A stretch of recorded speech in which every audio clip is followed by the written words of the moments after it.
Today is a cold, wet, rainy day. Not really the kind of day I want to cook outside, but definitely a day we're going to want a nice, hearty, stick to your ribs kind of meal.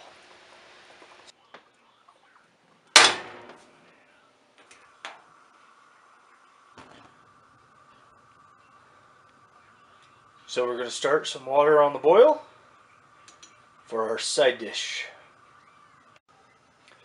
So I bet you're wondering what we're making today. I'm going to bust out some Salsberry Steak. Good, hearty, cold, stick to your ribs kind of meal.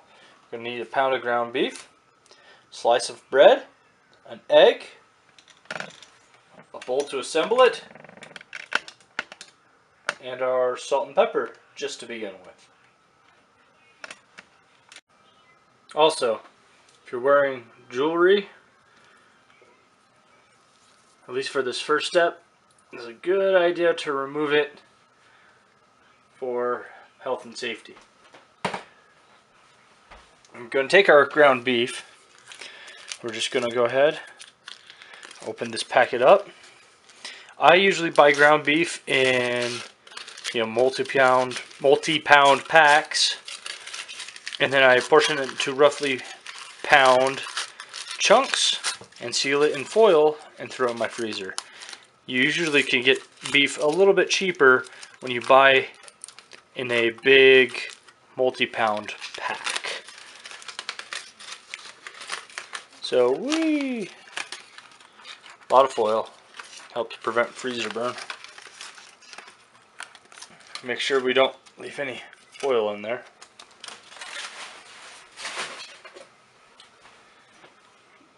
Next, crack our egg, throw that on in.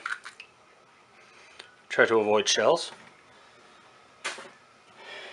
And now we're going to take our bread and we're just going to kind of peel it up.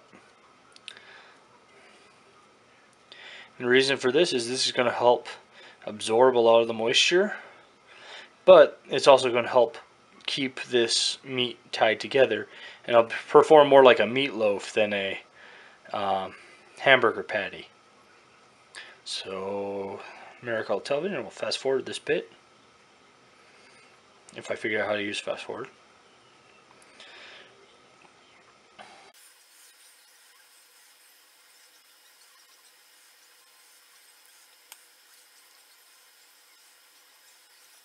Now, give it a little bit of salt,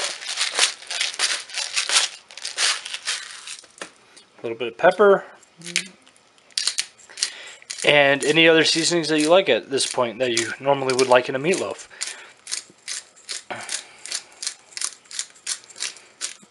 I really like pepper. We're just going to mash all of this together. Make sure you get the egg. Make sure your hands are clean.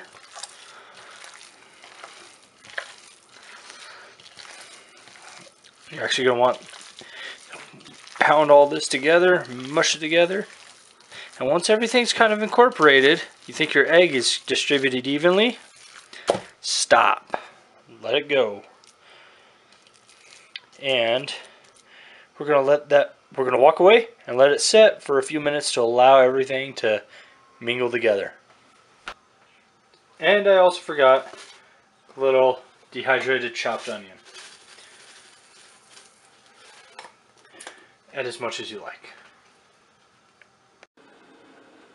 So this is the remains of what used to be 5 whole potatoes, peeled, sliced.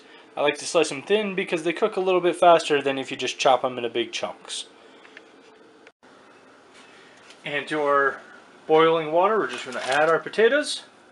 We're going to cook them till soft. Since we're doing this inside, we're going to rock our oven at 350. And yes, the shaky cam is back at the moment. Now our Dutch oven, we're going to give it the heat. Yeah. You're going to want about medium high. We're also going to give it a good pat of butter. About a tablespoon. We're going to let that melt. Once it's melted, we're going to go ahead and sear our Salisbury steaks. Alright, so I've got a patty. I'm going to go ahead and form it up just the way I want it. You can make the patties as big or as small as you like. I'm just going to throw them in. We don't need to cook them all the way through, we just want to sear them. Not going to crowd the pan either, we're just going to rock maybe 2 this first one because I'm making some big ones. Big old patties. Okay.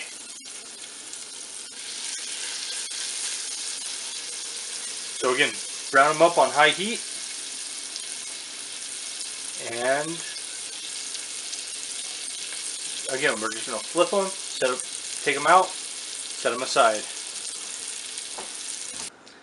Now normally I would just take the potatoes and dump them through a colander, at the sink. But because I've got this nice hot water, my wife's always getting on me to make sure we have a vegetable at dinner. I'm just going to leave the water boiling, just get our potatoes out. I'm going to toss in some carrots. Now you could cook them at the same time if you don't care about getting, a little carrot in your mashed potato. So here we go. Losing carrot.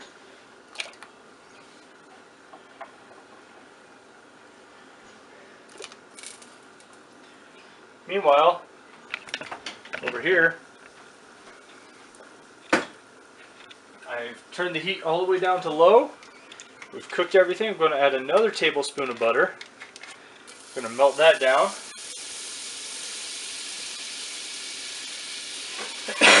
Anybody got some good royalty-free music out there? I'm just finally realizing, oh hey, I can add music to my videos. Now, still very hot pan, so be careful. But go ahead and scrape with a wooden spoon or spatula, scrape it a bit. I'm going to go ahead and get all that wonderful browned meat off of the bottom. We're going to add about equal parts flour to our butter. This is making what's called a roux, which is a fancy French word for butter and flour. Try that. Remember, you can always add more flour, but if you got too much, then you got to go through the hassle of adding more butter, melting it down. Okay. And it looks just about right. Could have added a little more butter. Get some pockets of butter over there. We'll just kind of cook that down a bit. Just going to kind of cook the flour taste out, and we'll be back in just a minute. Alright, I think our roux is ready. Just needed a little bit of time. Just a small step to make everything great.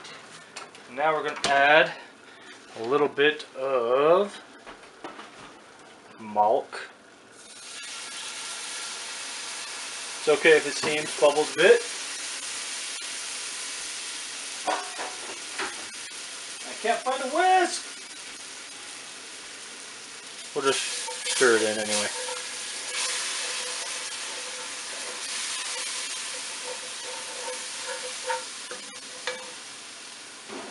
Maybe a little bit more. Now, this stage, there probably is a proper, roux to milk ratio.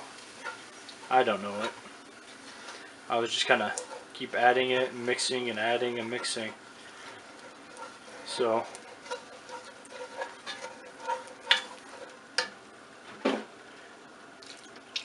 adding and mixing. Now this step works great if you've got arms are getting tired.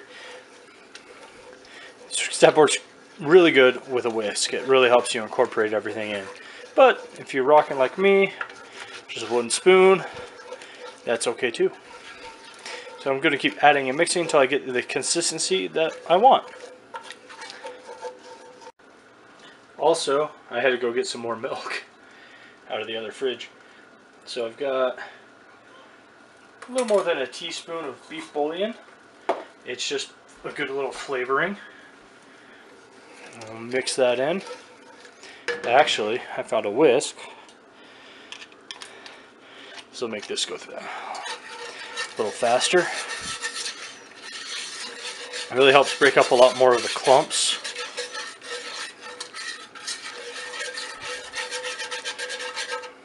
If you gotta mush them up, that's cool too.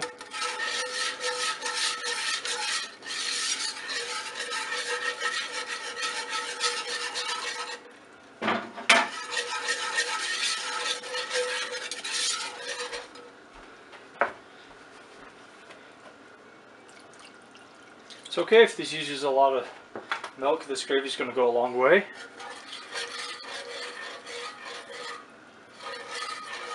And instead of watching me just stir a pot for a while, I'll be back. Also, this is a good time to add some fresh ground black pepper, as it releases some great flavor into our gravy.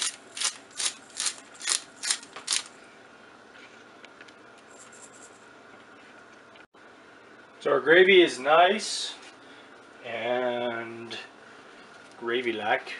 So we're going to add in just our meat right into the gravy.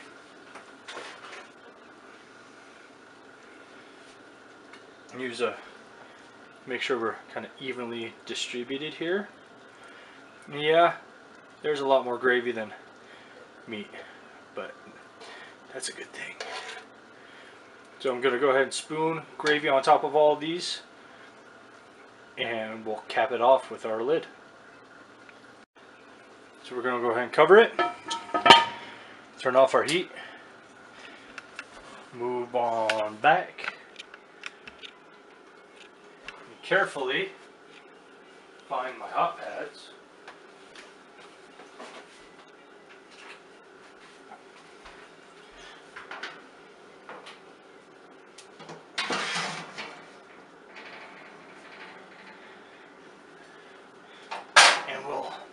Put it right on in. Gonna let this go about 15 minutes. Just to kind of cook the meat through and incorporate all this good flavor. So it's hard to tell, but right there's a pat of butter. I threw it in with our hot potatoes. We're gonna let that melt on in.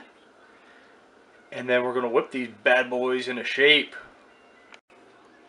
So, to my stand mixer, I added a little bit of cream. Man, it is so nice having a tripod. And we'll go ahead and crank everything into place. Start slow. We're going to whip it up.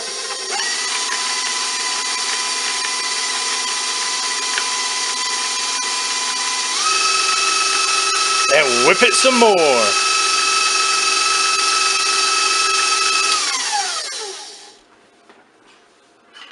Might need to take a spatula, a rubber spatula, and get anything that's stuck to the edges come off.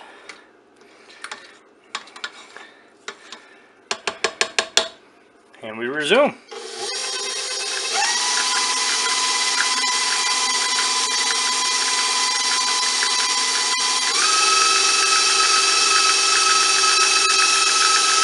Looks like I need a little more moisture.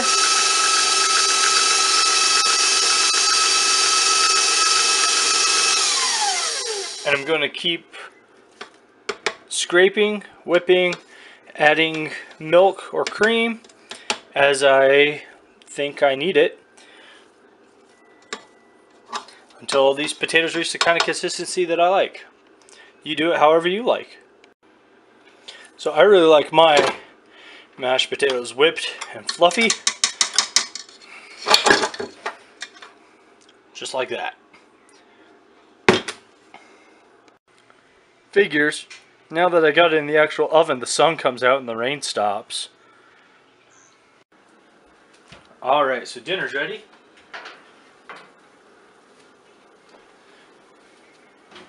Be careful pulling this bad boy out, it's heavy.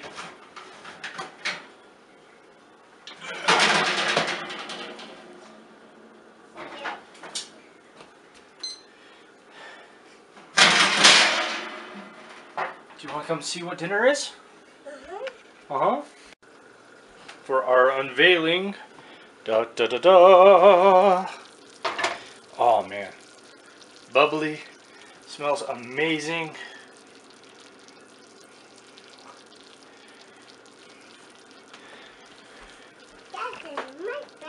Does it smell yummy? Mm-hmm. And we'll go ahead and dish one up.